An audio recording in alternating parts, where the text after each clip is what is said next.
Daily వాడే computers, laptops, tabs, mobiles ఇంతలా perform చేయగలుగుతున్నాయంటే దానికి రీజన్ ప్రాసెసర్. మరి అలాంటి ప్రాసెసర్ని ఎలా తయారు చేస్తారో ఈరోజు తెలుసుకుందాం. ఇంకెందుకు ఆలస్యం, let's start our today's episode.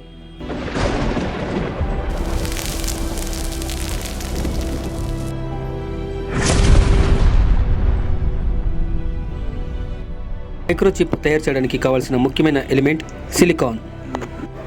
సిలికాన్లో మరొక ప్రత్యేకమైన లక్షణం ఏంటంటే భూమి మీద దొరికే అత్యంత చౌకైన మెటీరియల్లో సిలికాన్ 2వ స్థానంలో ఉంది. దీన్ని తయారు చేయడానికి మనకు ఎడారిలో దొరికే ఇసుకని ప్రత్యేకంగా వాడడం జరుగుతుంది. మరియు అలా కలెక్ట్ చేసుకున్న ఇసుకని 2000 డిగ్రీ సెల్సియస్ వద్ద హీట్ చేస్తారు. అలా హీట్ చేయబడిన ఇసుక నుండి సిలికాన్ని సపరేట్ చేయడం జరుగుతుంది. సపరేట్ చేయబడిన సిలికాన్ని 98.5% వరకు మనకి ప్యూరిఫై చేయడం జరుగుతుంది. మరియు అలా ప్యూరిఫై అయిన సిలికాన్ని ఒక సిలిండర్ షేప్లో తేవడం జరుగుతుంది. ఆ సిలిండర్ షేప్లో ఉన్న సిలికాన్ని 0.1% చాలా పల్చటి ప్లేట్గా మార్చడం జరుగుతుంది. అలా ప్లేట్గా మార్చబడిన సిలికాన్ సర్ఫేస్ని ఒక స్క్వేర్ షేప్లో మార్చడం జరుగుతుంది.